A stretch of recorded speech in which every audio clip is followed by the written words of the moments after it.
All right. Good morning, good afternoon, good evening, everyone. Welcome to the 35th virtual roundtable on measuring corruption.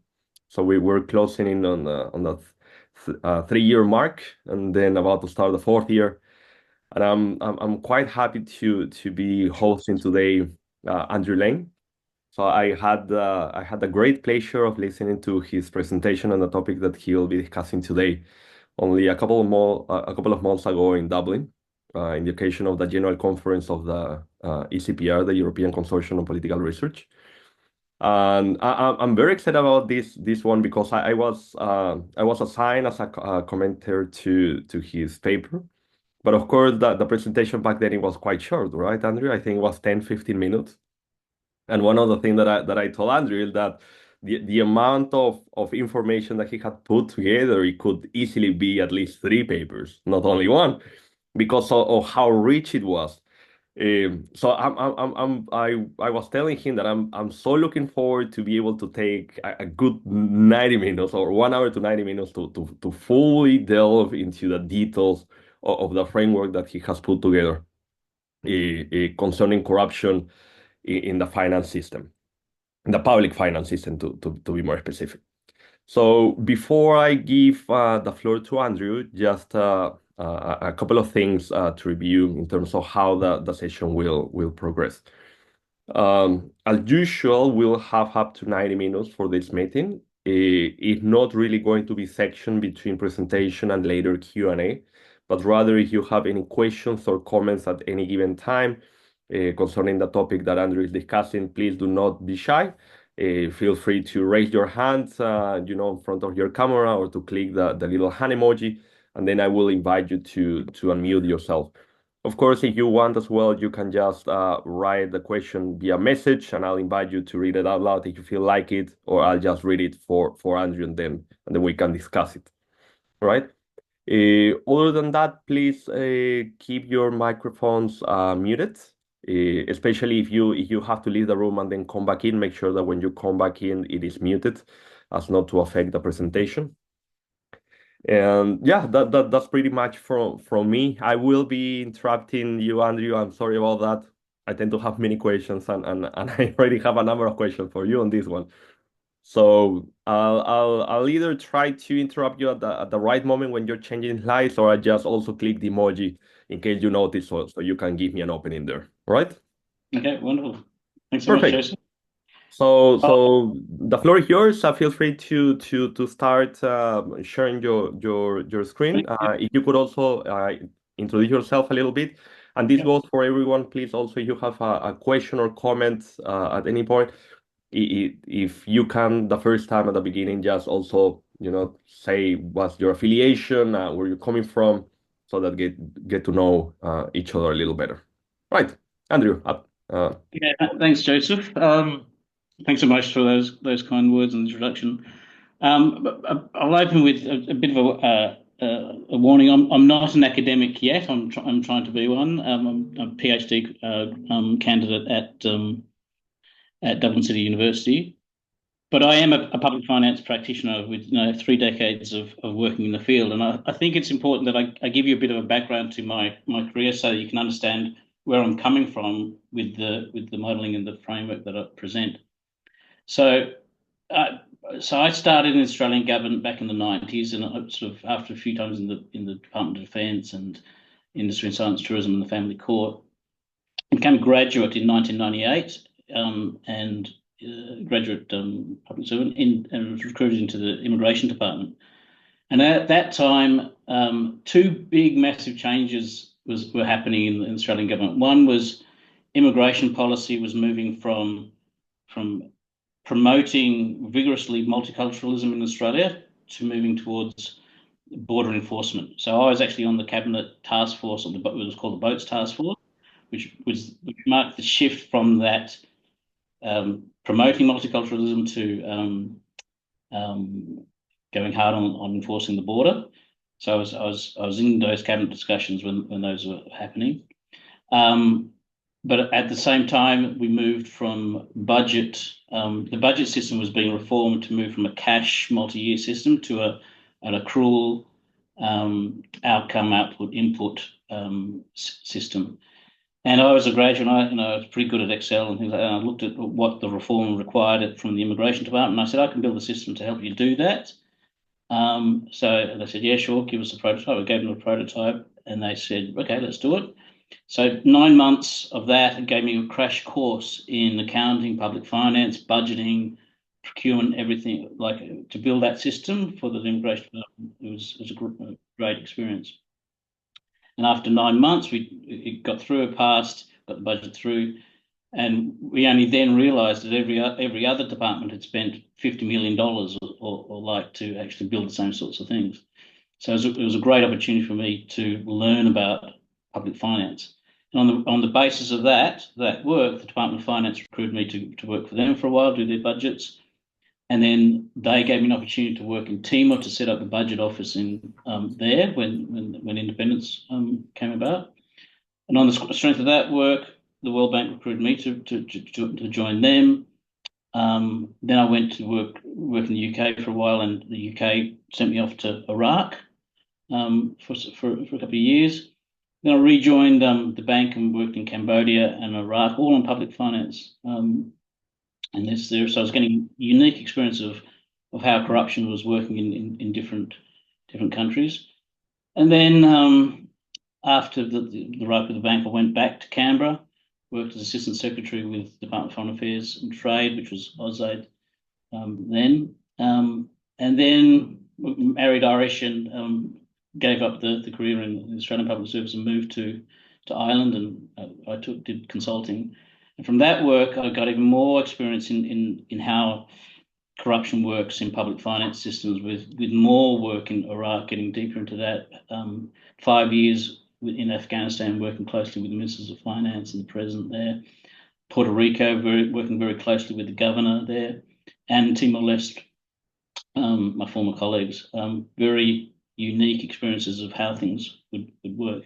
Look, I had a lot of assignments in other small countries in Africa and Asia. So, but during that whole time, 25 years of struggling with getting reform to work, and a lot of the time it was pretty much time there was the issues of corruption was one of the reasons why, the dominating reason why the reforms weren't holding. Either the reforms were fake, they were never intended to work, it was just for show, or the reforms just couldn't get through the corruption. So, and during that whole time, 25 years, we were very sensitive to the corruption issue. So that said, as background, this is where I sort of bring all my experience. I'm not an academic, and so I'm bringing that experience into the academia to learn, to get across the literature and try and hopefully add some value. So that's the purpose of my PhD. So into the overview, we're going to talk about why cost corruption from a public finance perspective. I think it's important to open up with the why. Present the underpinning conceptual framework of the model of how we go about measuring the costs and the locations of corruption in public finance systems. Then delve deeper into the model, what's its core functions, the equations, the data sources, how the model actually works to produce these estimates of inefficiencies and corruption in different parts of the public finance systems. And then go into the results, what the model produces. The model produces all sorts of information on risks in the country, the costs in the country. We'll go through a country example, some league tables of the costs when we compare countries, and some different metrics of how we compare the costs between countries, and then end up with the wider perspectives. How can we use this information? How does it fit into the fiscal space idea in budgets? This nexus idea, which is the basis of my PhD, the nexus of politics, efficiency, and corruption in public finance systems. How it works in budgets, the implications for laws, and probably end off with the issues that are coming out of this, the technical issues and also application issues. So if that's okay, any questions I can. No, I'll just go to start with the why.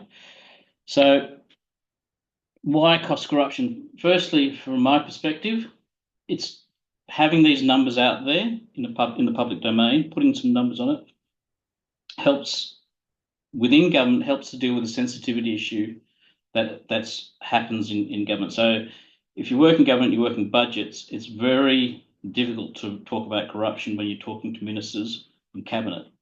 It's even called a C word, because often when you're in the cabinet meeting, you're talking to a minister or a senior official who may or may not be involved in corruption, may be involved in very political, highly technical political maneuvers, which may look corruption. But the point is, it's very difficult to talk about it. So there's a sensitivity issue, and that sensitivity issue then produces an asymmetric information problem. When there's the data that's in government systems, when you pull it out and analyze it, it's very easy to know where the problems are, where all the toxic waste is in the budget.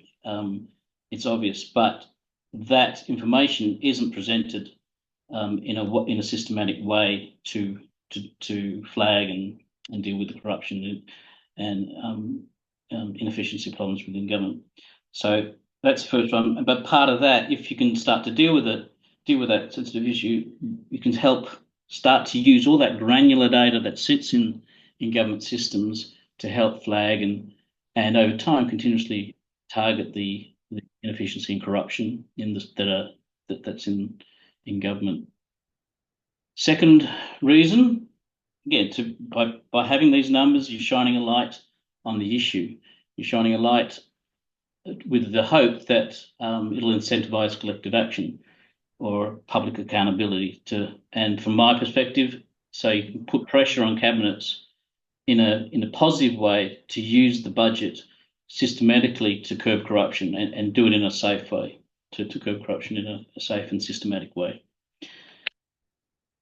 The incentivizing there are different target audiences for this sort of information: cabinet, officials, citizens, and companies. You're all trying to reach out to them, but again, from my perspective, it's cabinet which is the most important audience for me, because from my view, a lot of the problem of corruption is a political problem, not a technical problem, and that political problem is one of the best ways to handle it is through the cabinet process. It's a political problem, and that's the best area to. It's not the only one, but it's an important one. Third reason, having this information empowers reformers. The reformers can keep using these numbers to say, there's a problem here. We need to do better. We need to reduce corruption. We need to improve our efficiency. We need to get better bang for buck. We need to fix all the holes in the system that's obvious the data is showing is there. So it empowers reformers. This is the fiscal space issue. As soon as we have these numbers here, we can start presenting corruption and inefficiency as a source of fiscal space for cabinets. A big important area is that it becomes in their interest to deal with it, because we're going to move money that's being wasted and lost. We're going to use it in a way which provides better bang for buck in line with political and social and economic outcomes that the government's trying to achieve. So as soon as we can present these inefficiencies and corrupt networks and corrupt systems, we have a way to say we can create more money for you to do on your priorities. So really important part is being able to put those numbers into fiscal space language. The fifth reason area why it's important is, from my experience of 25 years in the industry, in public finance, is that dollars matter more than risk. For 25 years, because of the sensitivity issues, we've been mucking around with talking about fiduciary risk, development risk, corruption risk, and literally when we have these meetings in cabinet, they'll fall asleep. They'll literally fall asleep when you're talking about it. But as soon as you say, Minister, you're losing $10 billion in the budget as a result of these weak systems, everyone starts to look up and go, okay, this sounds interesting. So it matters more to to politicians and ministers and cabinets, but also it's much more likely to get on the front page. We're losing $10 billion of the newspaper, whereas if you say the country has a high risk of corruption, it won't probably even get on the last page of the political section. But if you have a number, it's going to be much more interesting to ministers, to media, and ultimately to citizens.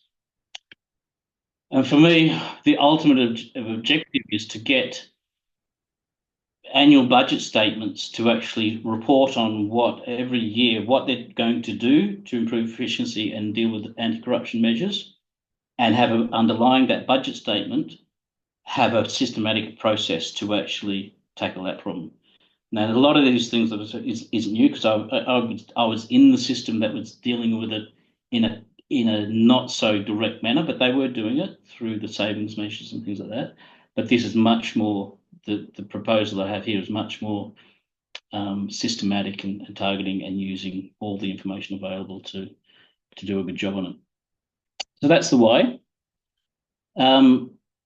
Now to the conceptual framework that underpins the equations and all things that drive it. So with public finance, public accountability and public finance are very closely related, and public accountability is a core mechanisms to reduce corruption. So this framework was actually developed in Puerto Rico to make the case for the governor to be more transparent with his budget.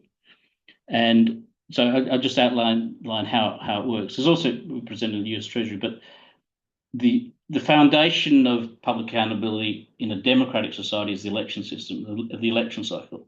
Every 4 years, 5 years, or whatever it is, the citizens are asked to choose who they want to lead them. So it's basically, if they like what the existing government was doing, they get voted in. But if they don't like them, or if they are more impressed by the opposition, they'll vote the existing government out and vote the new one in.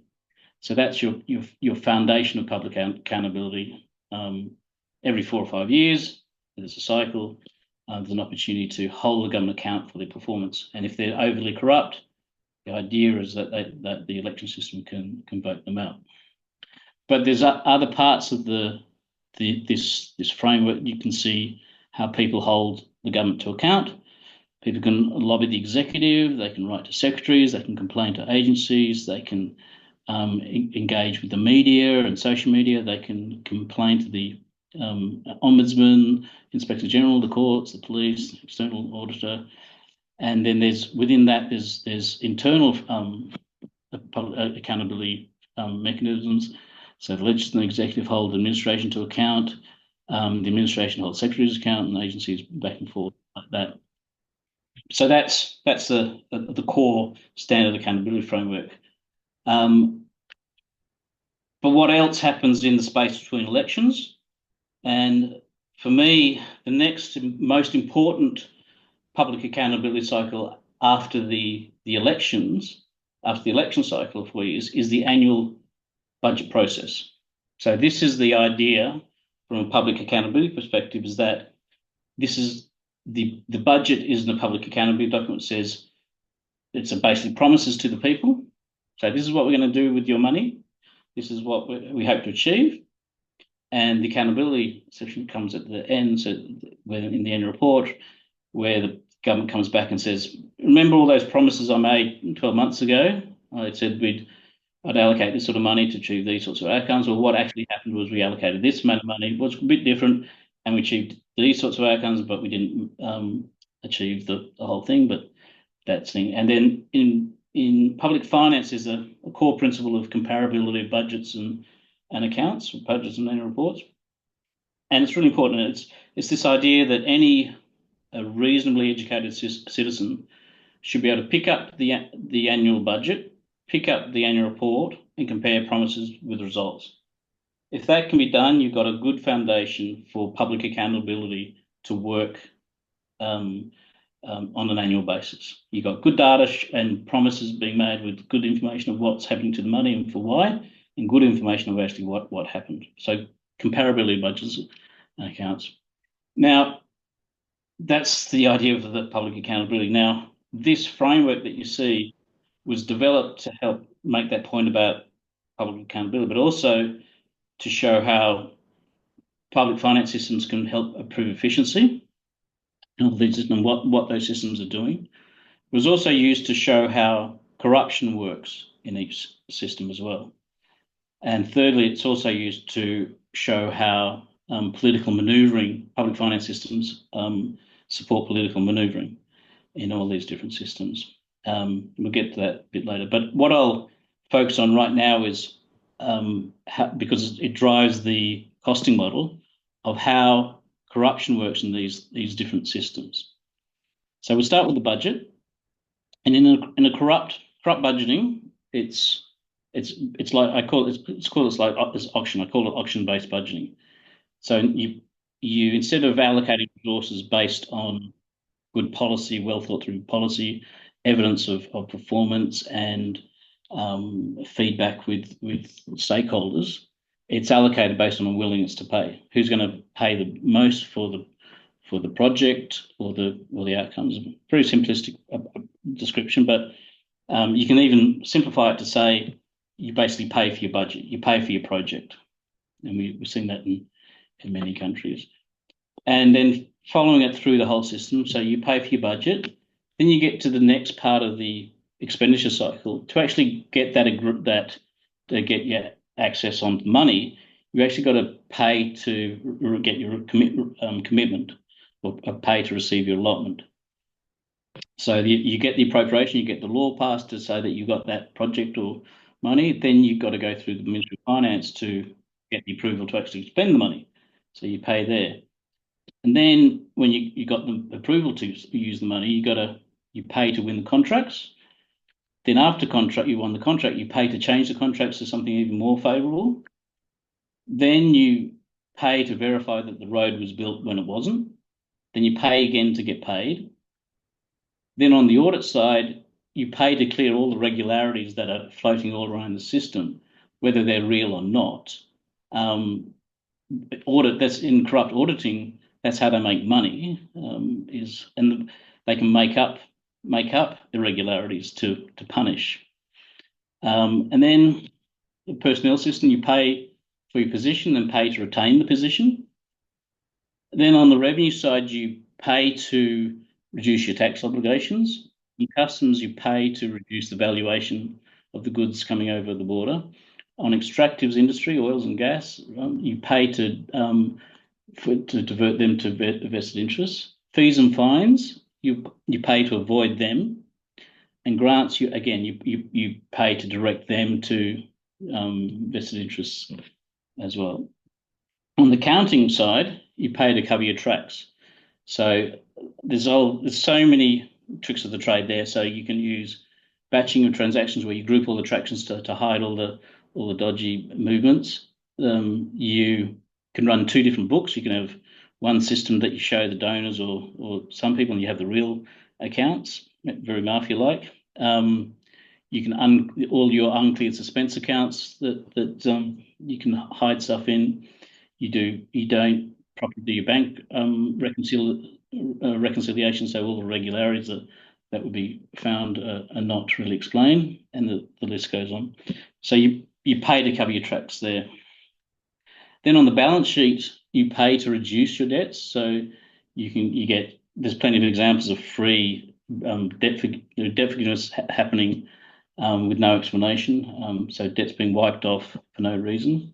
And you pay to acquire assets cheaply. There's plenty of examples of billion-dollar assets being handed over for nothing.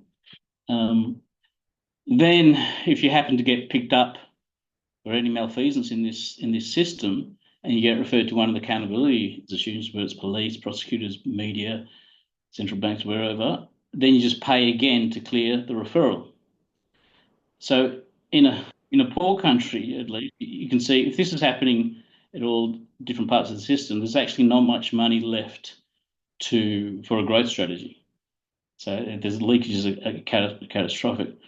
There are other issues here, that you can see. So in the development industry, you can see that maybe we're not the money's not going to where it matters most. So historically, when you look at money going from in the development industry in aid, it's basically focusing on this area, accounting and procurement is where most of the money goes. So here, if your money going on there, I just explained how you can set up a great financial management information system, accounting system, but that just allows you to run the two books very, very easily if you've got the basic skills.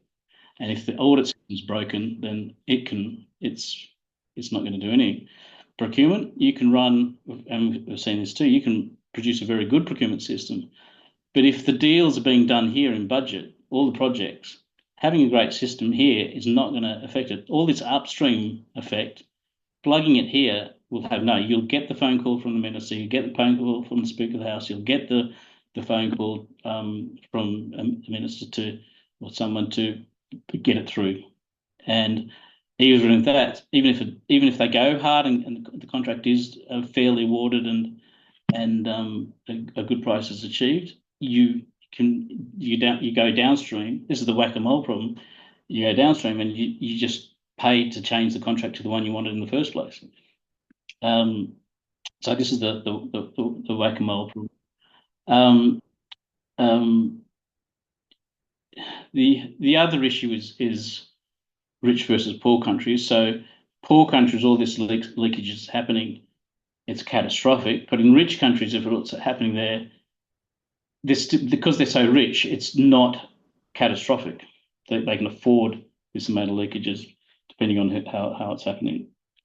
But it's still problems. So that's the framework. So this framework for the costing model tries to work out what are the risks here and how much is being lost in all these points in the cycle. So that's the framework for how we measure cost, corruption, or actually other inefficiencies in the public finance systems. So that's what it's trying to do. The other element here, by reviewing from this, is actually when you start to look at this, you can actually solve the problem in a different area. So we said this is where we're focusing attention is accounting and procurement. But if we know that it's a political problem, we can start focusing our attention in these two areas. One, for political reasons, but two, to help get these other systems working, that public accountability, where you've got budgets and promises being properly reported, and the learning system, which is probably more important in government, where they can learn to every year the budget becomes an efficiency improvement cycle. Anyway, so that's the point. So next. Andrew, sorry. So I have a question about this slide. If you could maybe, yeah, thank you. So thank you for this framework, and I think Robin also already expressed her fondness for it, and I have to say that I share her feelings about this one. Now I appreciate that this is a complex cycle. It parallels some other cycle that we have experienced with, for example, the policy cycle and this idea of we have the different phases, the different stages, and the question is how would we identify corruption at these different steps. Now, something that really piques my attention here is that, and you pointed out at it already. So there are political and technical issues and solutions involved here. For the most part, because of course we're dealing here with a very heterogeneous group of stakeholders, right? So at the very beginning, this is a highly political process, and then it becomes more and more technical, and then we involve professionals and other industries, and it becomes a whole mess because indeed everything involves the public finance system at one point or another, right? Now, in a number of these, I can quite simply or easily imagine examples of corruption, right? For example, corruption in public procurement. This is the kind of thing that we normally see corruption scandals on the news, and the same for contract management and verification and payment. But I have questions specifically about the first two stages that you discussed here. So this is the budget auction, and the second one related to commitment. So this pay to release and receive allotment. So when you use the word pay, for a lot of these stages, I normally try to translate it in terms of bribery, right? And of course, that invites questions of, okay, which type of actors are involved here, meaning corruption would be available to which actors, right? Now, in public procurement, basically any provider can engage in corruption given the right conditions for corrupt activity, of course. But because the first stage of the budgetary process, it appears to me to be both, I mean, technical, but also highly political, right? And it involves all political forces, so different different political parties. So and at the same time, there's so much information around it that it appears to be transparent for the most part. So I was wondering if you could give us a little more details of how exactly corruption would look like at this stage, especially compared to how it might look like in other phases in terms of which actors participate, how they might go along engaging in corruption here. And if you could also say that for the second phase, commitment, because here then in commitment is not a political process anymore, but at the same time, it's not the kind of corruption that normally we are exposed to on the news. At least I cannot come very easily with an example of that. So you could walk us through these two phases in a little bit more detail. I would highly appreciate it. Yeah, thanks. Great question. So first, I think the political issue, when you see this like this, you think it's systemic and so it's all controlled by grand corruption. But the reality is there's all these different factions running these things. There's no, the more systemic it can run it all. But normally in this sort of environment, it's all different factions running the different corruption networks. So here, that's not, we can say examples. So there's the palace would run this, finance would run this bit, audit people would run this bit, which are controlled by different factions, political factions. Same with these different factions running here. This is the point, though, where the deal's done. So the story I tell here is Afghanistan, where we had the project list table. So in Afghanistan is much more simple form of auctioning, where all the projects that were being funded were listed. And that's basically where the auction started. Who was getting those projects? And we were trying to help with the making it more transparent and fixing the incentives. We didn't know to the extent of what was said, but one of the reforms was that we said we shouldn't be putting these project tables out because it's not the right incentives. We never do. We can put the most expensive, but listing every project because it's transparent might not be good. So we did all these reforms and we produced financial statement, and we pulled that table from the budget, and it was like civil war. They couldn't run the budget without that table of projects, because that's what was Speaker of the House was running that system, and that was going on. But when we say pay for budgets, that is just a simple form. There's ways to pay for your budget which doesn't mean cash exchanging hands or Rolex watches changing hands or bars of gold bullion changing hands.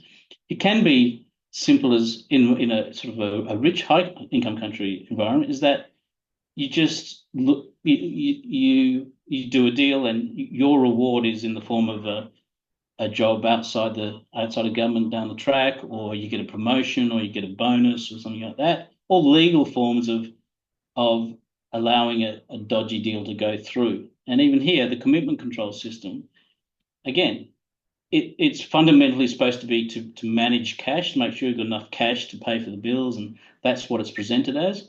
But instead, it can be done in a high income country as a gateway to let the political deals through, or the corrupt deals through, and not as a cash management. So it's a gateway tool. And we don't hear much about this stuff. You hear a bit of it in the literature. It's like the pork barrel is the classic example. but pork barrel can be efficient and can be inefficient. I'll talk to that. But that's the classic example of the option. The commitment, you don't hear much at all. I couldn't find anything in the literature of 50,000 articles on it, but we know it's a huge issue. Similar with audit. In the literature of all the 50,000 articles on, there's a fair bit on audit, but it's always presented as audit as the solution to the corruption problem. There's about, I think I could count the hands where on my hand a number of articles that made the point that in audit it's corruption in itself. The audit system can be corrupt. So that's what I'm trying to make the point is that it's all these systems, and the literature review does show there's heaps of stuff on this, there's heaps of stuff on this, bit of stuff on this, and all this is that, but putting it together, there's less so, and this stuff is not really well documented. Budget, there's a fair bit on it. The pork barrel politics is well documented, but the importance of bringing it together is so that you see the upstream and downstream effects of this is I think important. And once you start to see it, goes to your point about the political technical solutions. The reality is the technical solutions aren't going to do anything. It will, and I've been involved with that, promoting technical solutions when the political consensus hasn't been reached. But the technical solution, once a political consensus has been reached, then it starts to become hugely, hugely powerful. If you get the right political consensus and the right technical solution together, merged together, then you can get some good stuff happening. And that's what we see in where countries do have a big movement. You get those two things happening at the same time: a political window of opportunity merged with a technical competency working together to have a big change. And I was lucky to be in some in the Australian government in time. So I saw it I was part of that when that political window of opportunity was there, and the technical competency was there at the same time. Does that answer your question? Oh, absolutely. Thank you. I mean, it's a lot clearer to me now. I have just a quick follow-up, and I'll try to be quick because I appreciate we still have a lot of information to go through, and I don't want to make the mistake I made last time of, killing too much time on one aspect of it. But so because we're looking at a cycle, and if this is something that you will clear out later, please let me know. Because we have a beginning and an end, yes, at least in analytical terms, right? Money is coming in at the beginning of the process, and it's been, it's been audited at the very end, and the cycle begins again. So even though we have potential for leaks at different points of the cycle, then I guess the obvious question is, would it be possible then to select one point at which corruption or the amount of corruption can be measured, not the location, of course, but the amount be measured and be done with it, even if we don't fully appreciate the situation in other elements of the cycle, if you get what I mean, right? If it's a stream, why not just cutting it at one point and be done with it? Is that even possible? It is, but so this is what I'm. For me, there is that point, but it's a repeat game. So there's not one area that you target. It's one point. For me, it's the budget process. This is the whole idea that cabinet is the way to solve this problem, and you need to solve it systematically and carefully, because if you do the wrong thing, you'll get killed in some countries, literally, or even in any country. You will. So you got to do it in a very systematic and safe way.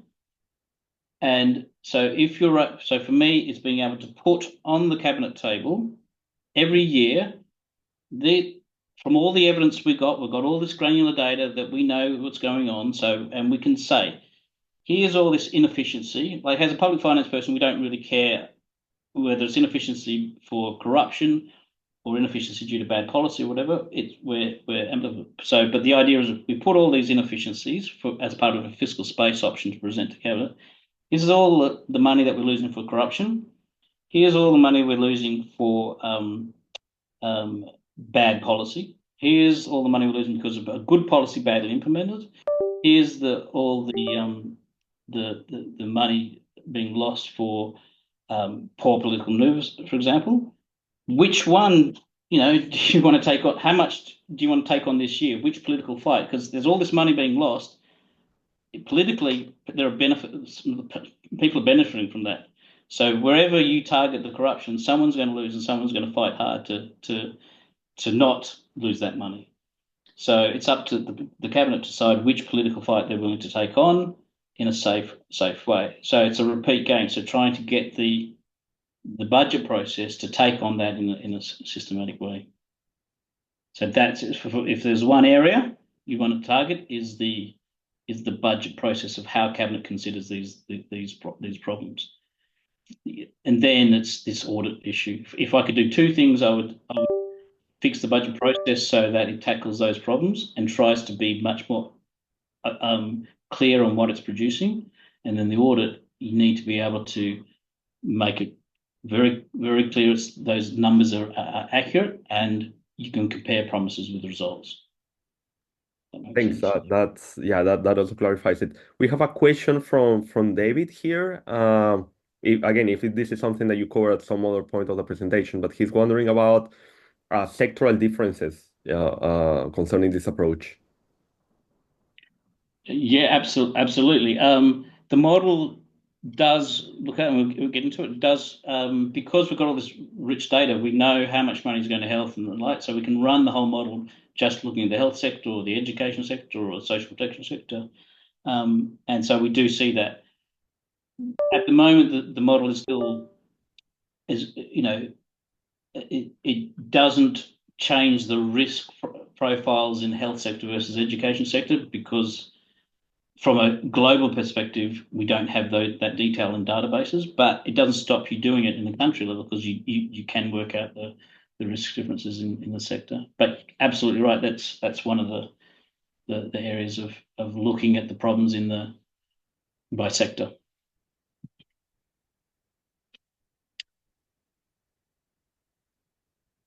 Keep going? Oh, yes, please. Okay. So now we're going to the costing model. And if you want to look at it, it's online, so you can take that. It's artificialphysicalintelligence.com at COCOL, so cost of corruption and other efficiency losses, if you want to look at.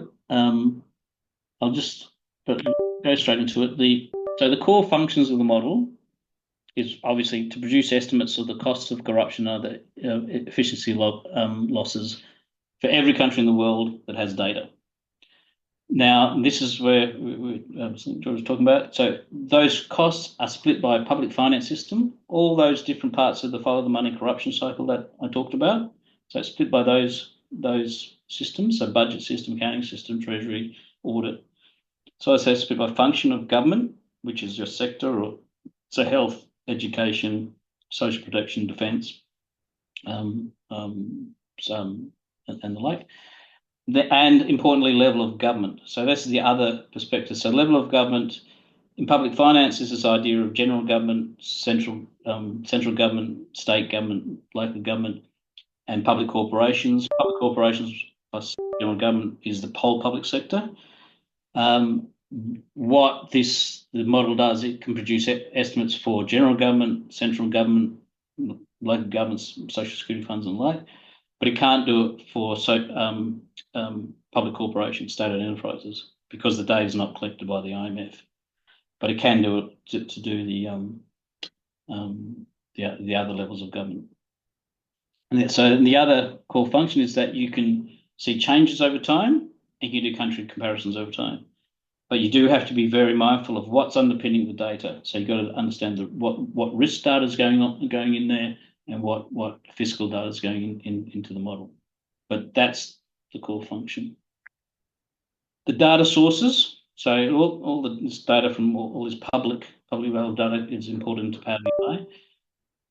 The fiscal data comes from the IMF GFS database. So there are two big chunks that it comes from. So it's the financial statements, so the main aggregates and balances databases so you can produce financial statements. So between revenue, expenditures, and all the granular information that they provide. and also the COFOG database, the classification of functions of government, which is that sector database. So you have economic classification of what's going on with the money, and then you have function classification of what's going on with the money, the purpose of spending. So that's a big source of that's the main source of the fiscal data. Then the risk data, so where the problems are. At the moment, it comes from about 10, 12, 13 different indicators depending on what country. You got PIFA, so that's a diagnostic on the quality of public finance systems. That's probably the most important because that's the one that gives you pretty much most of the different parts of the financial follow the money corruption cycle. Open Budget Index, the World Bank's Country Policy Institution Assessment Index, the CPI, the Corruption Perception Index, Anti-Money Laundering Index, Rule of Law Index, the Transformation Index, Statistical Capacity Index, Statistical Performance Index, the Worldwide Governance Indicators, and then we've got other ones which we collect for individual countries, which is the OECD maps procurement data, the TADAT, the tax administration diagnostic data on the quality of tax systems, World Customs Organization metrics, corruption metrics as well. But it's mainly these ones for the global one they'll feed in. And then for parameters to be able to compare all this, we get the data from the World Development Indicators. They're used for the foreign exchange, so we can convert to US, GDP, so we can have metrics to compare countries as a percentage of GDP. Inflation, so we can take out the effects of inflation we're looking at over time. Population, so we can do per capita metrics, so we can another way of comparing countries on a per capita basis. And interviews as well, so the confidential interviews with what's going on in these systems. So that's the functions and data sources. This is the equation, and in its simplest form is the costs of corruption and other friction sizes is a function of risk in a system and the amount of money that goes through that system. So as I taught you before, the risk in those systems, if there's higher risk and there's more money going through it, you're going to lose more money. That's the basic idea. Drilling down a bit more into a slightly more complex one, it adds this impact factor. So you have a risk, but some risks in some systems will be more important to losses than others. So in procurement, for example, if you lose there, you're going to lose a lot of money. But in, say, statistics system, you've got problems there, you're not going to lose a lot of money. You just get bad data and bad outcomes, bad policy. So you need this impact factor to get the systematic costs right. So the subscripts are to denote the subsystem that we're talking about, budget, treasury, the country that you're talking about, and the period, what year. And then Andrew, sorry, if I can interrupt just for a second here, just to clarify, because I think this is quite interesting. It reminds me as well to risk assessment, corporate risk assessment, right? Where you basically have likelihood or probability and impact, right? Is that what we're looking at here? It's very similar. And the next equation, the next slide, we'll talk about it. So this has been done before in other procurement losses. This idea, the risk in the procurement system versus the funds going through it, that's fairly straightforward. But the next one, which is more corporate risk assessments, and what I've been involved in what we call fiduciary risk assessments for 25 years, which is what's the risk of for the system not working as intended. We separate the idea of fiduciary. So I'll come to it. The next slide will actually answer it. So we have the risk, but the question is, how do we calculate risk? And so this next slide says this is how we calculate risk. So risk is calculated as a function of the performance score, however it's calculated, times by a risk factor, which is how important, like we just said, how important that risk in a system is to that area. So like P, for example, you get a score of A, B, C, and D for the budget. A is good, D is bad. We need to work out the risk factor says is that indicator very important for corruption or fiduciary risk or development risk, or is it less so? So you have these things. There's a high risk factor, a moderate risk factor, low.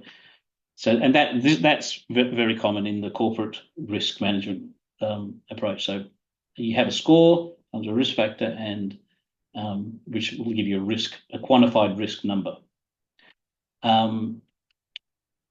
So how I do it, there's all sorts of all the different indicators that we have. The money laundering index, they have all different bases and scales. So they all get basically converted to numeric. So PIFA is an alphanumeric. They all get converted to numeric, and then all converted into a 0-1 index. So that's that. So I think the answer to the question is yes, it's very similar, and this is actually where the similarity fits in, and it's what's been driving my approach to fiduciary risk assessments. And the risk factor here, how I do it is we have different risk factors developing depending on what we're looking at is development risk versus fiduciary risk. So development risk is, from my definition, is the risk of not achieving your development objectives, your policy objectives. That's the long-term thing. What's the risk of not achieving a health outcome objective in 5 years' time?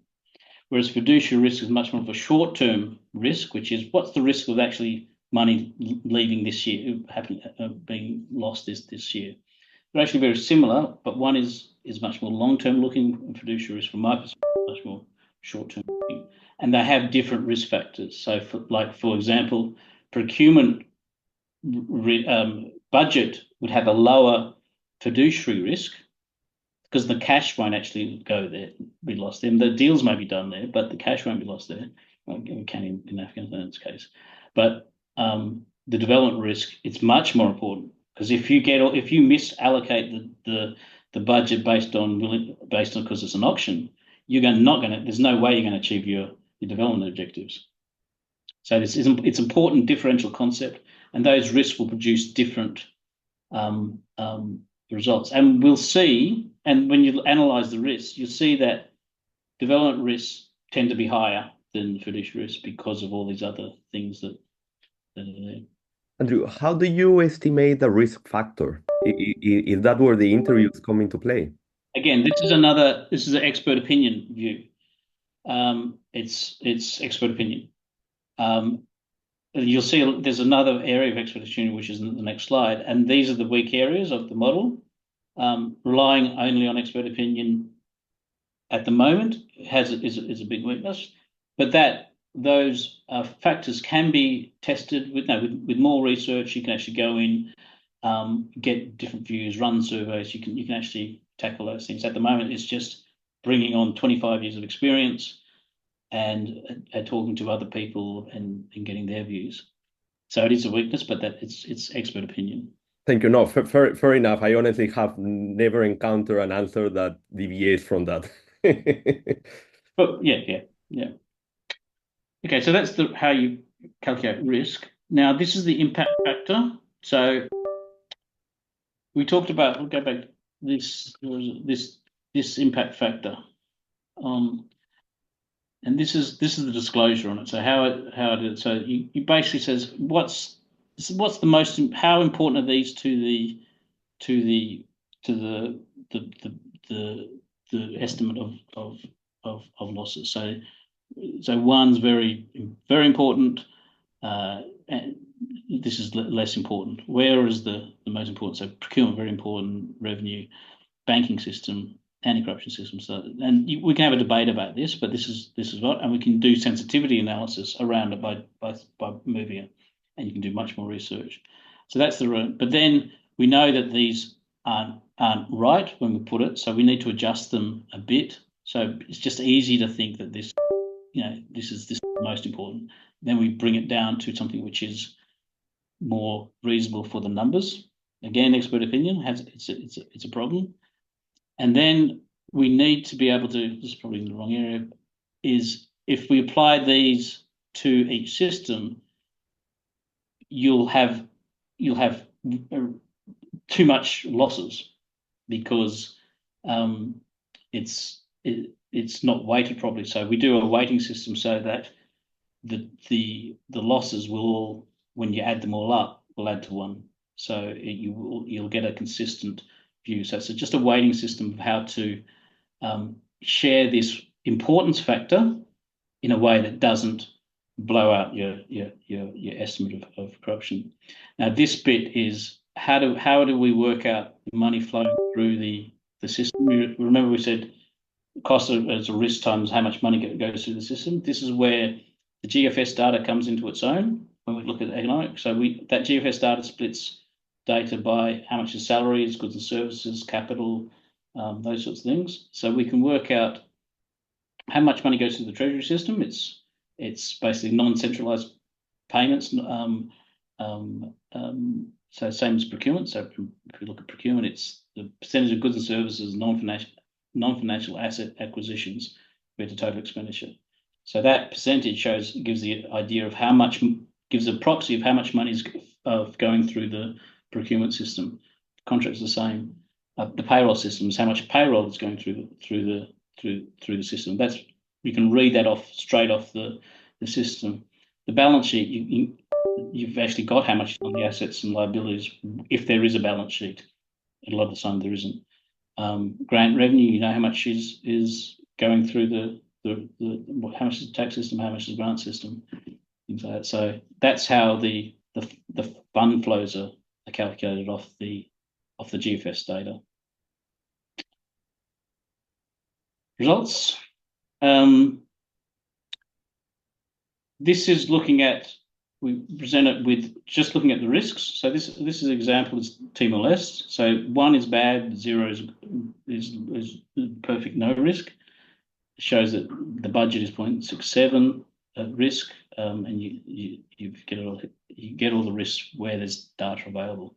You see where there's a blank, it means in the public data we don't have. So we don't have data the quality of the banking system as a metric, or the communication system, how it works with media and all these things. These are country-specific ones that you do when we go into the country. So that's basically how it looks like. You work out the total risk, and it gives risk for each one. So how that is done is all those metrics we talked about, PFA and things. It maps whether the indicator that's in question fits into budget or commitment or procurement or the like. So open budget, for example, fits into budget. Parts of open budget fit into audit. PFA has all sorts of bits and pieces. The anti-corruption metric would go in there. And worldwide indicators would go in there and those sorts of things. So it's a mapping tool to get these differential risks. Now this is the result because we've got all this data. So what this shows is the frequency of the risks of between 0 and 1 by income group, by region, and resource dependency status. So the whole point of this is to show you that the risk approach, at least giving intuitively correct results. It has a normal distribution, which is good. It gives you confidence that it's right, but also has other intuitive correct. So by income group, it shows that high income countries, which is this light blue, generally have low risk, whereas poorer countries have higher risk. Similar by region, sub-Saharan Africa has higher risk compared to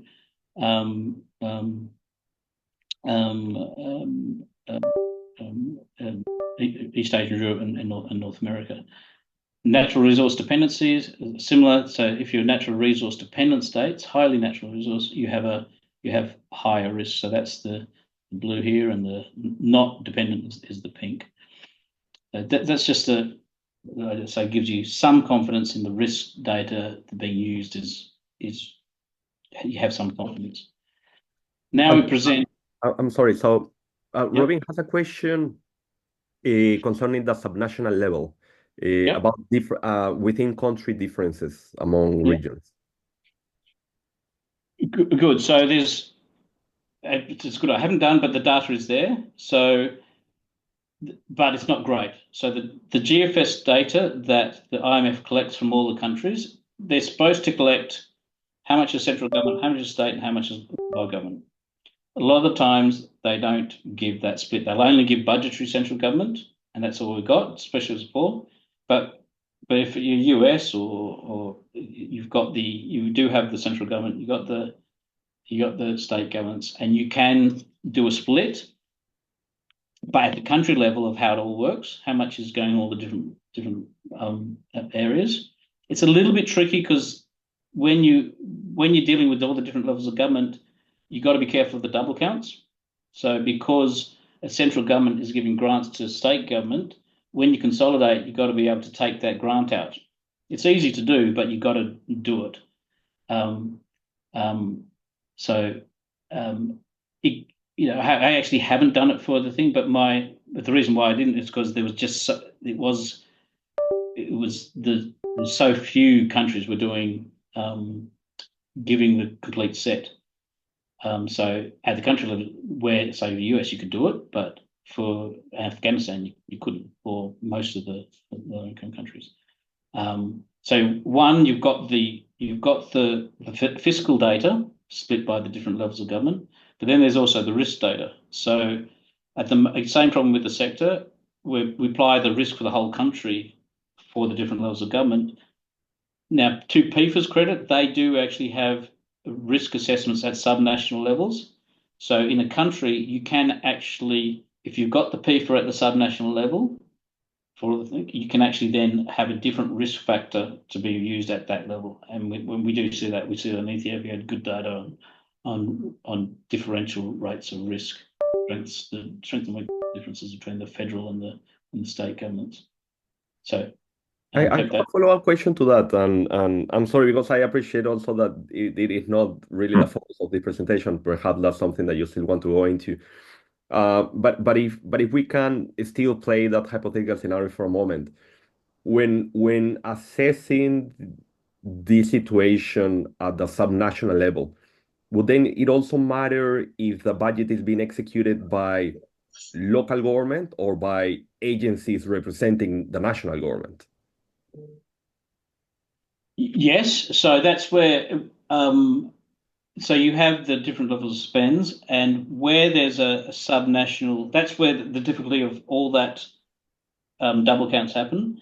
So if the federal government is spending in the state level government, we can capture that through the where the money flows. Now, some of the counting systems not great these days, where they'll keep it here and not show it as a subsidy or something like that. There are other mechanisms to be able to do that properly through the COFOG system, where the location information can be extracted out and say we're spending this. It's not a subsidy, but it's our agency down in the state government. A lot of countries have really good location information, but it's not available on the GFS. It's easy, so it's easy to do when you're working in government. So Timor-Leste, for example, where we have all that granular data, we can do that no problem because we know where the location of the money is being spent, because the accounting system requires that information be tracked. Great, thank you. Okay. So moving to the next one. So we looked at risk. This is the risk for the country. This one's Jordan, showing how much money is going through all the different systems. This is actually a low one, and it is sensitive to what your risk numbers are available in that year. So this is a particularly, I think it's 2022. This one says 1.4 billion for 10.4%, but if you open it up a bit, for Jordan, it'll go back to 30% of the budget being lost in total. But this is what it produces for the different systems, and all those numbers, because of that weighting system, we produce that. There are all different ways to do it, but that's the outcome. So the point being, we're losing a lot of the problems with the budget because the budget system is very weak, but the procurement's quite strong, so it's not losing as much. We can debate about the size and relative size, and we can do that through sensitive analysis, but that's That's what it looks like to keep the perspective of the follow the corruption cycle.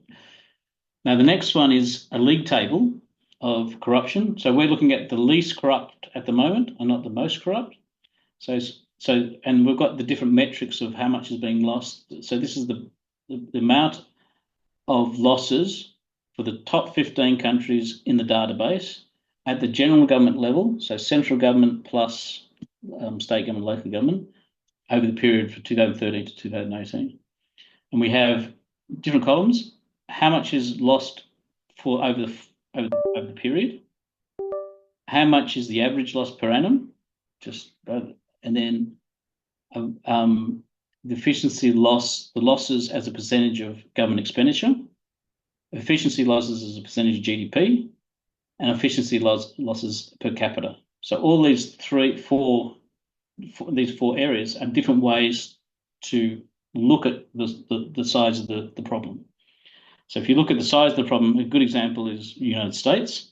Here at the general government level, they're losing $1.3 trillion in losses from the estimate. So, which is massive, but relative to other countries, it's one of the lowest in terms of percentage of expenditure and percentage of GDP.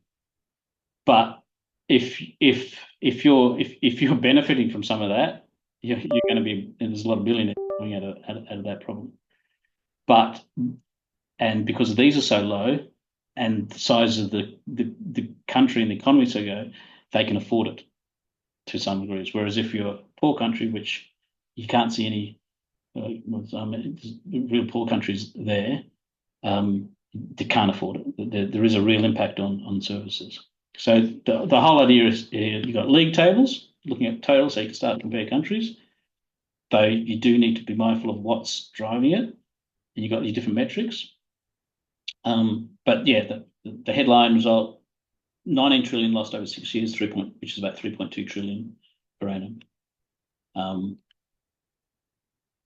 And which is right. So the other estimates have been around that mark, about 3 to 5 trillion per annum. But this is, again, these are probably underestimates because we're not looking at all of public corporations are excluded from this. So all the stuff that goes on public corporations that isn't looked at, though there are subsidies going into a public corporation, so it's capturing a bit, but they're excluded. And then there's other issues. There are countries which are missing, like China's missing from this list because the IMF data is not great on it, so it can't get in. Then Andrew, if I may, so there are a couple of questions about this the comparison among across countries. So I would like to posit it as a two-part question. So one is comparing to the distribution, the frequency distribution you were showing us earlier by income group, right? That showed that high income country had lower risk profile compared to lower income countries, right? But of course, here we're seeing that actually the efficiency losses by high income countries is quite substantial as well, right? I mean, Denmark 8%, Sweden 8%, so it's not little at all, right? So if you could just say something about that, because of course the majority of the countries we're seeing right now are high income countries. You would say how then this looks for lower income countries if it's even larger than this. And the second part of this question is something that Najib brought up, and I think that's quite interesting as well. But that I appreciate may be difficult for you to answer. And it is about the point of comparing high income countries versus low income countries and the risk profile of them. So he's wondering if the issue perhaps with high income countries is that the risk may be more complex and therefore potentially harder to detect. Is that something that potentially may be a limitation of the instrument at all? So I don't know. Well, the answer is yes. So our risk metrics are still fairly rudimentary. That they don't capture like the stuff that goes on in the elections as much. They don't capture the communications risks there. They don't capture the issues of, say, audit, corruption in audit, where it's not corruption, but it's you're letting irregularities go through the system because you might get a promotion. That the PIFA system, the audit doesn't capture that, whether that's happening or not. So all that granular sort of stuff where we know it's not maybe corruption, but it is corruption, is having an effect on the system. The metrics aren't picking that up. But the point of this is to put the numbers on the table and have a discussion and start to get around and have these discussions where, like you just said, we think in high income countries that the risk may be higher. And this is actually the first question. So this is an area where I'm exploring. The form of the equation is very simplistic too, right? So it's a linear equation, and that basically means that, and the risk, the problem with that is that two things. I may be overestimating the losses in high income countries because it's a linear relationship. The real formula may be more like, rather than cost equals RF, could be cost equals RF squared. If it's RF squared, it would mean that higher income countries would have less costs, but those countries with higher risk would have more losses than this model would produce. And at the moment, we don't know which one's better at the moment because we haven't done enough research to work out the parameters and which one's right, which one's right. So this is just a first prototype to get the issue on the table.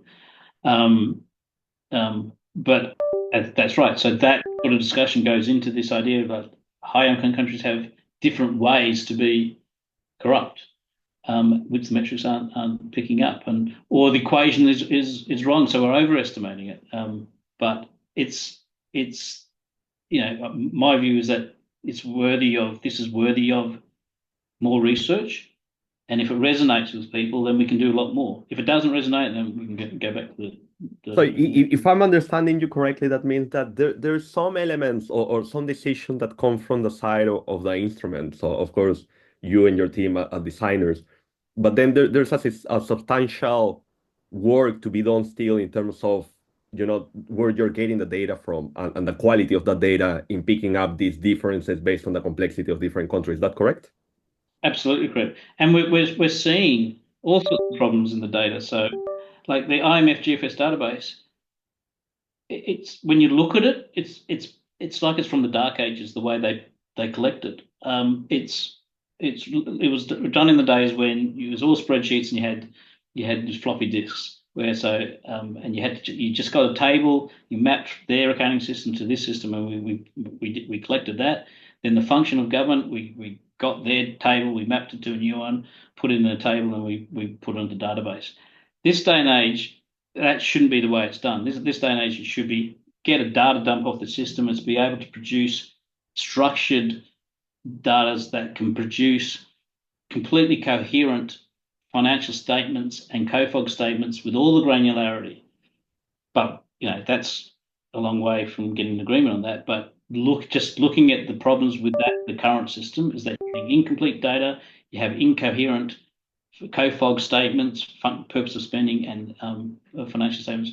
There's all that sort of stuff. So by putting this out there and getting a discussion on the quality of GFS data would be great too, and getting a big push to improve the quality of that and the way it's collected and how it's shared. So, and then the risks, all the instruments. Yeah, there's PIFA. PIFA is very good at showing what a system should look like. But my view is that we need a reverse PIFA, which says this is actually how the corruption works, and we'll rate them for how well how well the system is producing a corrupt system. So you completely change the way it's worded from efficiency into how the system is actually being misused. And I think a reverse PIFA is of value, but again, the willingness to talk about that is probably hard. When I was working in the World Bank, and part of the problem and the sensitivity issue is that if it comes from the World Bank or the IMF, it's really hard for them to talk to the minister about this because they've always said, "You're right, Andrew, but I can't talk to the finance like this. If I do, we'll be kicked out of the country." But if there's this, and this is the whole idea, if you can put these numbers on the table, make it much more open, and everyone's discussing about it, then that discussion between people that control funds and things, they're more open to have a discussion and start talking about it and start talking about the political elements and the corruption and the efficiency and have those much more open discussion. Thank you. That makes perfect sense. Okay, so moving along to the it's just this is another way to look at it. So you can start to look at the metrics by group. So we showed it by the league table there. Then we group it up. The system can do all that. So what are the average losses as a percentage of expenditure by low income countries versus low middle income, upper middle? And that's surprising. That came out. No, I think that was so. And which backs up all the literature on the cause and effects of corruption, where it's low income countries have more problem with risk. Rich countries have less of a problem, but you can see that they still have a big problem. Like you said, there's still a problem there, and there's many ways to skin a cat, which the metrics don't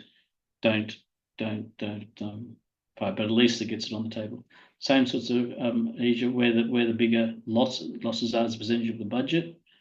So North America is the lowest, and then resource dependency. You can show all the difference. Yeah, and the main point here, corruption is not just a poor country problem.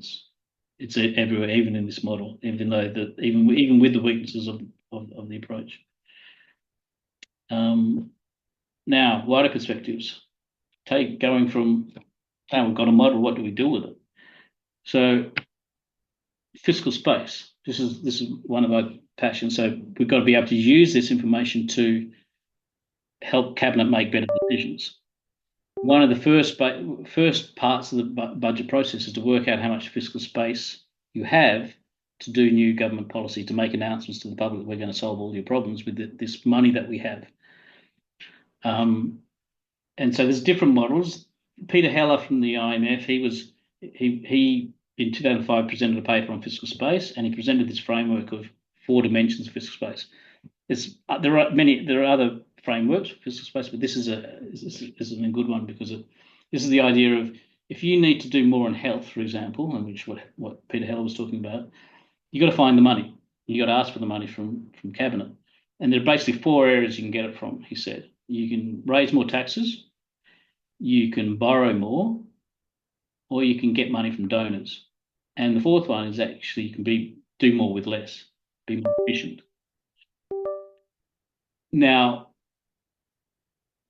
because we have this number now, we have these estimates, we can start to compare the size of what the potential efficiency gains are compared to all the other sources. So this was in Jordan as well. And this shows how much space there is, how much fiscal space there is in these different dimensions. Now, Jordan's basically bankrupt at the moment because they borrowed too much. This is the easy area to create fiscal space. You just borrow more. So they've got nothing left. They are very low taxing because they're in this area that you want to keep. If they rise tax too high, there's protests. So, but there's more space to do more on tax, and that's captured there. Grants, because they're rich, there's this idea of absorptive capacity. They could absorb more aid pretty efficiently before it starts to get have negative effects. So that's that estimate of the absorptive capacity thresholds, and then the efficiency is here. How much from this model is produced to produce that? And this basically says the big areas grants. They could get a lot more money from grants. They could do a lot more efficient, and tax. There's a bit of room to move, but you can't borrow more. Now, when we're in cabinet, we can start focusing on this. What does this mean? And instead of using the numbers and publicly available stuff, we can use all that granular, rich data, which really shows where the toxic waste is kept. And we could so that's the fiscal space argument. Now the next, so this is what it's all about. This is what my PhD, which is the nexus of politics, efficiency, and corruption in public finance systems. The main point that I'm trying to make is that public finances systems are very good at three things. Very good at promoting efficiency. If you do what PIFA says, you're going to get pretty good outcomes. If you can deliver a budget on time, you can run good procurement system, you can run a good, strong audit system, good payroll system, you're going to get a pretty good, efficient outcome. But as we saw, public finance systems, when it's not really doing what PIFA says, it's doing something completely different, it's actually very good at running corruption networks. Very good. Those public finance systems aren't doing what PIFA says. They're actually doing auctions, running auctions. They're gateways to all the dodgy stuff going through the systems. They're directing cash to stakeholders, all that sort of stuff. But this is the difficult. So it's also very good for political maneuvering. Very, very good for political maneuvering. It helps politicians compete with all those different players in government that are all after power and money and things like that. It helps people. Provides leverage to the people running government to get people to get into line. I'll give you some examples, but the other part of this is, why is curbing corruption through the budget process difficult? It seems, why can't we get the efficiency? And I touched on it before. It's a political problem. It's not a technical problem. It's sensitive. We still can't talk about corruption. It's always, even, we're at that conference when we're talking to people, they say, oh, from people outside the corruption, you're dealing with the C word. And that is true in government. And then the asymmetric information where we're not allowed to collect the data and present it so obviously where the toxic waste is. So that's why it's difficult.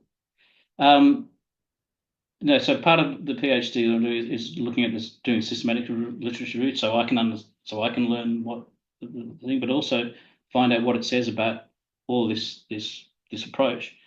And what I'm finding so far is the literature is very good at it has so much on the cause of corruption, the effects of corruption, the types of corruption, ways to curb corruption.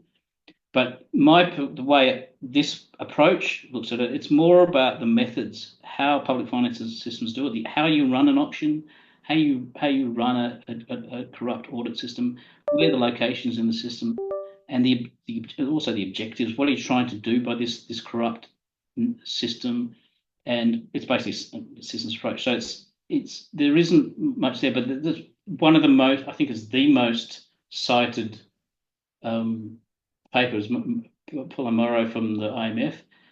His one was a groundbreaking work on the cause of corruption, cause effects. But he's also done some amazing work on these systems as well. So he has one very similar to mine of this follow the money cycle. He doesn't put numbers against it at the moment, but he has a similar framework for looking at the systems approach to dealing with the corruption problem. I will go to the political maneuvering issue versus corruption, because I tell this story where it's very difficult to know the difference between whether a public finance decision is for efficiency, or if it's a corrupt act, or if it's a political maneuvering. So the example is, I say, is it's $100 million road project awarded to a state.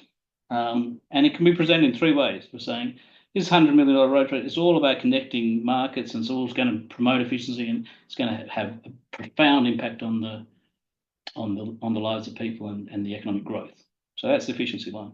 That same project could be said, actually, he's just given $100 million to his mate. This is out of control corruption.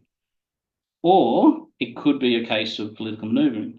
He's pork barrel, where he said the president said that we're trying to get this civil rights legislation through. I need few more votes. I'm going to give it to this guy. I know he's going to steal it, but it's worth it to get this bigger outcome. From the outside, it's pretty hard to tell the difference. You can if you work harder, but inside the room, it's a lot easier. When you're inside the room, you know exactly which one it is. You know exactly whether it's really trying to be efficiency. When you're in the cabinet, you really know if it's for corruption, it's a payoff for or the like, or if it is a political manoeuvre for a greater social economic or outcome. I'm gonna give you an example of Lincoln here. Not sure if you can hear it, but let's see if you can. Just a bit short. Whoop. I think it's you can't see it in this mode in Zoom. Anyway, so what it is it's a scene from Lincoln, the movie, and he's the cabinet, his advisor around a table trying to work out they're fighting for to abolish slavery, getting the legislation through, and they've got enough. They're 2 or 3 votes short. They've already handed over, bought 1 vote, handed the customs position to a known corrupt person, and they're going, how are we where are we going to get the votes? Where are we going to get the votes? And Lincoln gets up and says,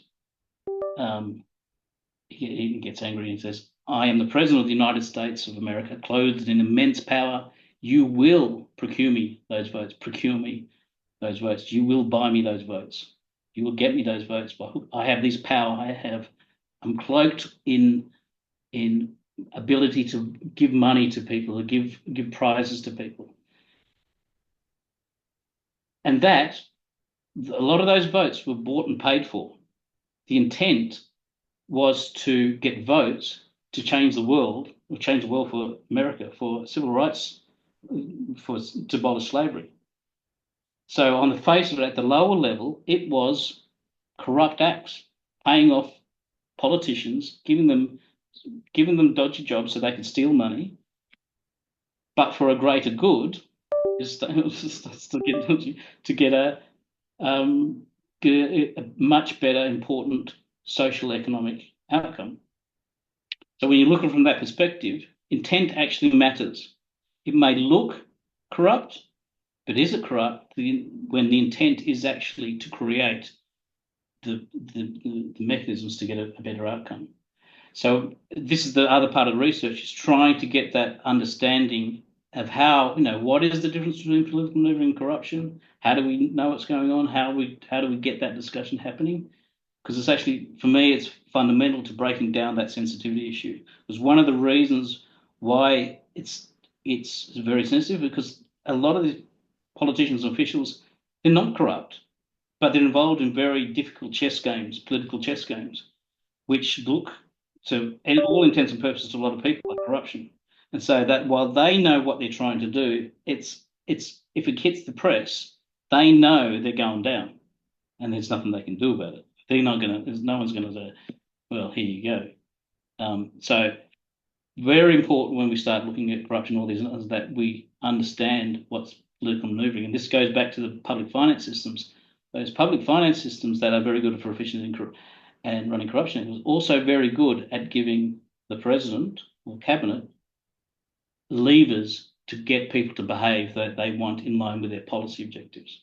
So those same tools that can run corruption networks are the same tools that can really win political battles. So this is where the technical and the political come together. Really important. So issues. All these weaknesses in the theory and the methodology and how is it applied to policy. There's all this discussion that needs to be elaborated. All this idea of putting numbers on the table, will it actually resonate enough with people to incentivize action? Maybe, maybe not. Cabinet may just, it's another one, just move along. So may not work. Peace deals. Now, my experience of peace deals is that 100% of the time, it's basically a spoils of war deal.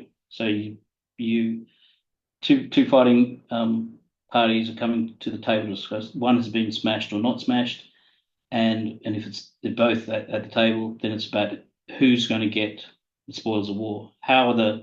Who's going to get the resources? So and basically the fight is over ministerial positions. So the fight is, I'll give you. You can have Minister of Finance and Health because that's finance. You can control customs and tax, and you can health has got big projects, so you can steal away there, or education you can steal away there, and so that's the spoils of war idea. Whereas if you can in the peace deals and the coalition deals, you can start to bring this idea in where your parties, you do want an outcome for the country down the track, and you're going to agree the rules of the game. What the rules of the game are this follow money corruption side. What are the rules that we're going to put around this to create the right incentives, and how are we going to enforce it that we both are going to follow these rules? So that sort of discussion is what I'd like to hear in these sorts of peace deals. This idea of I call it relatively efficient corruption, and it's this idea of how the proceeds of funds used. Now, what this means is the good example I give is Afghanistan versus Ethiopia. So, Afghanistan, the billions of dollars that were stolen were taken offshore and went into offshore bank accounts and never came back. Now, there were some efforts to try and incentivize the return of that money to turn it into FDI and legitimize it. But a lot of it just went overseas, never to come back again. Whereas Ethiopia, significant corruption rings so basically on the border and the customs thing. That money didn't go overseas, it's actually kept in country, and that money was invested in a lot of job creating industry. So construction went through the roof using these proceeds of funds, created jobs, and was probably, I haven't looked at it enough, but it was probably one of the key drivers of the double-digit growth through that period. So there is this idea of what happens to the funds is actually important. And Ethiopia is another example. So just for a moment, you postulate this is I'm not sure it's the counterfactual issue. If those funds in Ethiopia weren't stolen and were actually left in the government, and the government is still hopeless, it wouldn't produce the government wouldn't produce the double-digit growth, because they just don't have the capability to produce that industry. So that's an important point. And this is what we already talked about. This, where is the boundary? What's corruption? What's political manoeuvring? And how can we tell the difference? So that's where I'm particularly interested in trying to work out more. And that's where we need to talk to people, talk to leaders, talk to the Afghans, because they're now more in a position to talk freely. So that's an important one.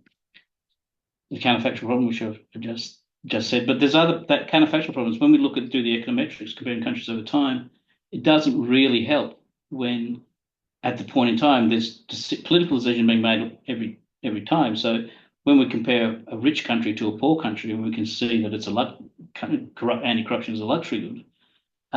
It doesn't help us, because it's those decisions that we've gone through that process of making the right decisions. But how do they make those right decisions in countries is still hard, because it's political. Then there's the implications for legislation. So I'm sure you've followed a lot of the corruption stuff that goes to the Supreme Court of the United States gets turned back. And I think Gorsuch has written on this, and he basically says the laws are crap, that they're so vague.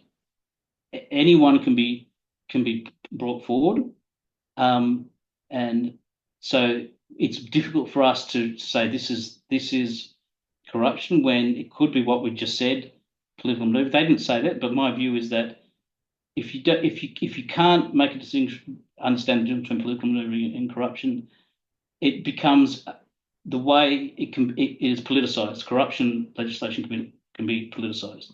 Not always. It could just be corruption, but there is an issue from my perspective. The law around public finance is not strong enough to say you can't.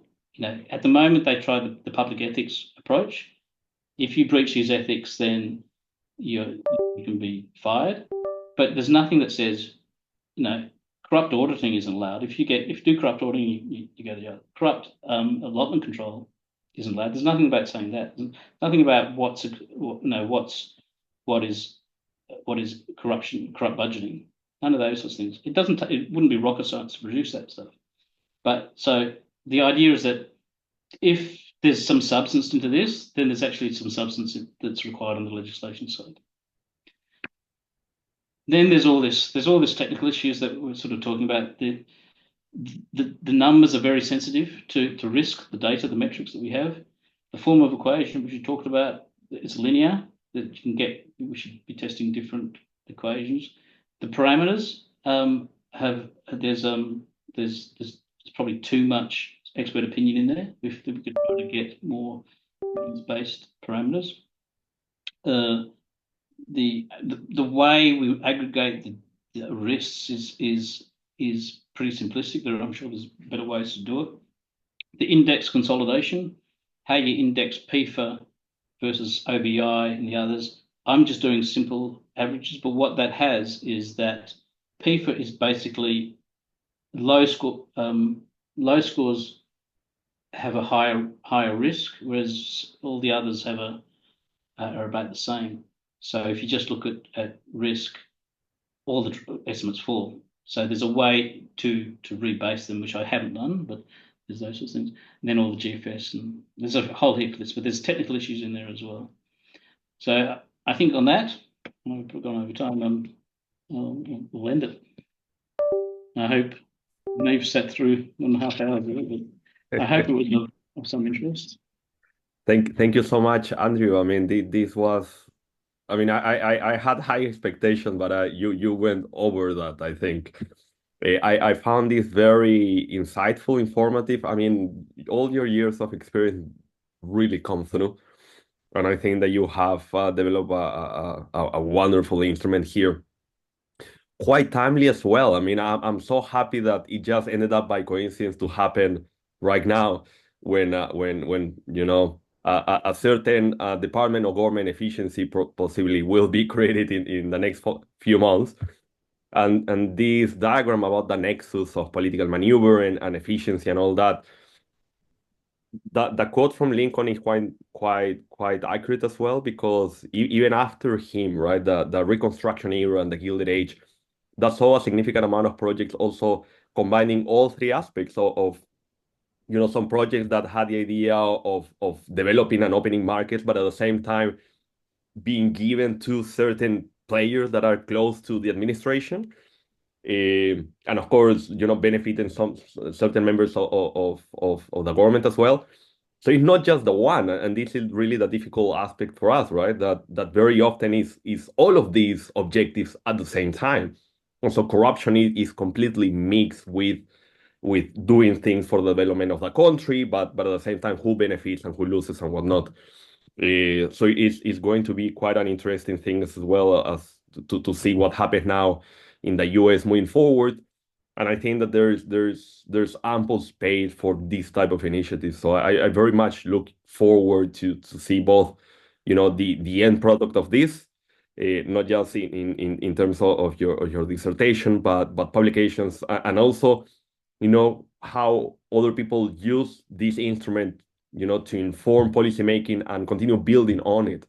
I think there's a lot of potential, and I'm quite happy that I was able to see it, you know, perfectly rounded up in 90 minutes. You know, and I think this is the paper or even the book. I don't know, but it makes perfect sense to me. So thank you very much for the opportunity, Andrew, again. Very well done. Thank you so much. Those are pretty kind words, Joseph. Just on the Merrick thing, I do think it's interesting timing.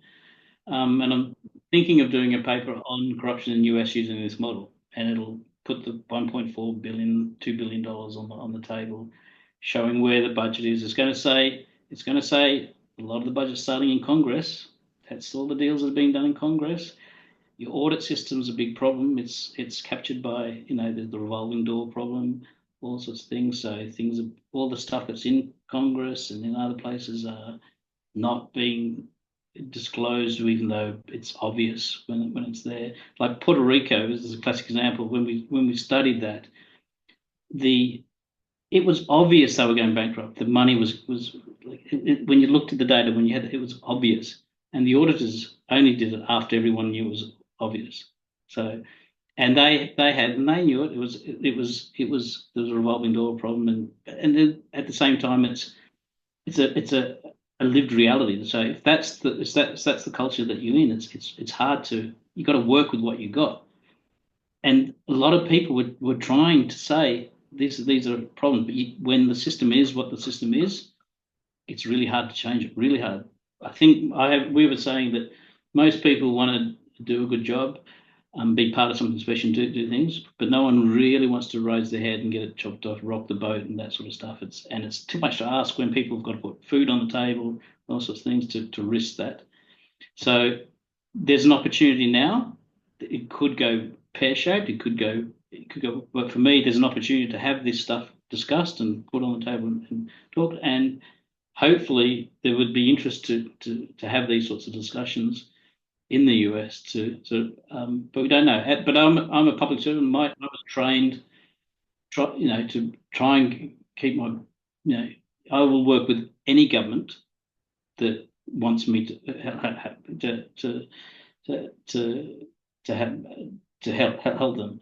The question, I'm also worried that you can be used to make it look like the distraction approach. You look at our credentials, but you know pretty quickly if it's genuine or not.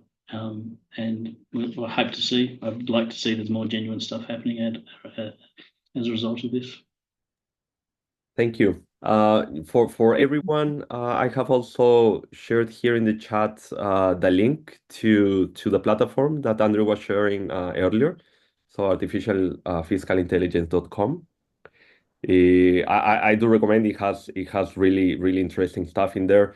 I know there are other questions. Unfortunately, we have run a little bit out of time, and I really appreciate Andrew, donating this amount of time, even beyond the 90 minutes. So thank you very much again, and thank you everyone for joining us today. There was a really interesting discussion. It was, to be honest, I was a little intimidated at the very beginning, but seeing it move step by step, at the end it made perfect sense to me. So I look forward to see it published. I can see actually a number of papers coming up in the future using this approach. So please keep us informed as your work progresses, and I'm going to make sure also to share this information via social media and in our networks on the virtual roundtables on measuring corruption.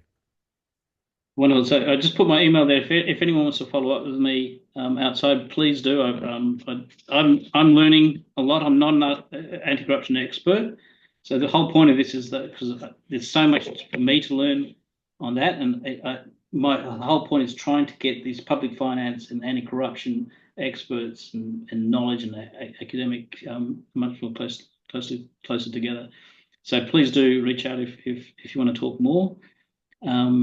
And look forward to it. Look forward to it. And again, thanks again for listening to me. I know it can get boring. Not at all. Thank you. And thank you, everyone. I look forward to seeing you again for the next round table. Take good care. Thanks, everyone.